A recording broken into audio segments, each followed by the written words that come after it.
People of prayer. Have you heard of George Washington Carver? Now, George Washington Carver, he was a botanist and inventor from the late 1800s to the early 1900s, though he himself thought of himself only as a servant of God. Now, when he was growing up, he asked his foster parents why were grapes purple? And they said, well, no one knows the answer to that question. And he says, well, do you think that God knows? And his foster parents said, of course God knows. Then George says, well, I'm going to go ask him.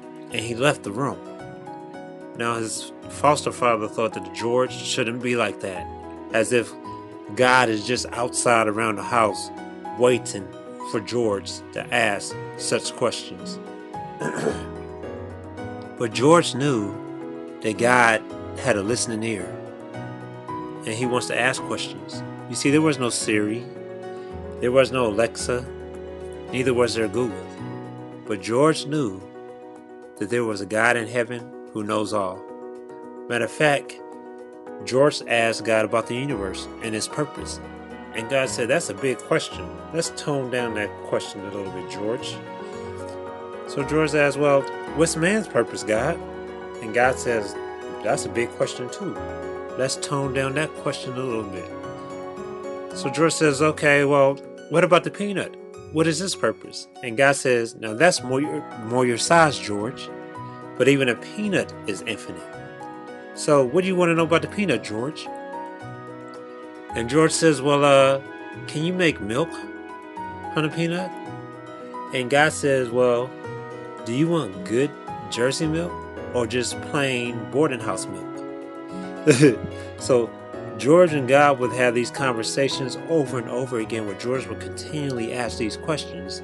And from these questions, George was able to make over 300 things, invent 300 things from the peanut.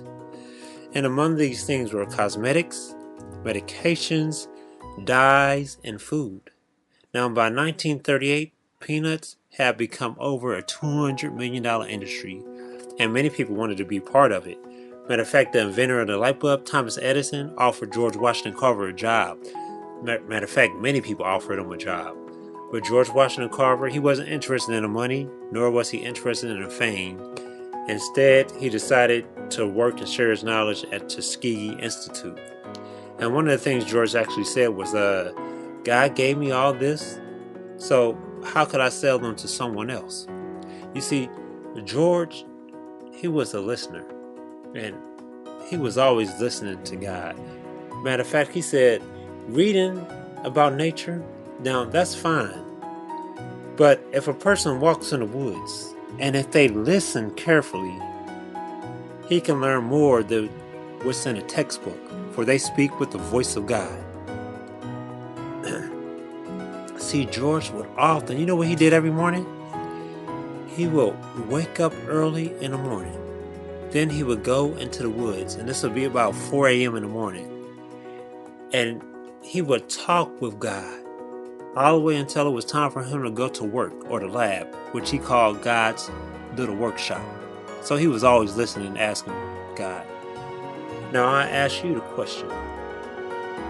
Are you listening to God? Are you listening? Did you know in the book of Habakkuk chapter 2 verse 2, it says, and the Lord answered me. So Habakkuk was writing and he was listening.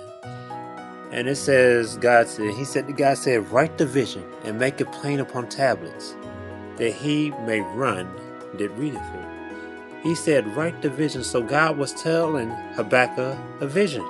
Now the question is, who or what are you letting tell you a vision?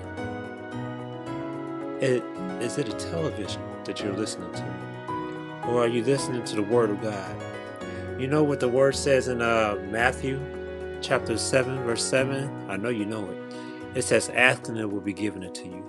Seek and you will find, and knock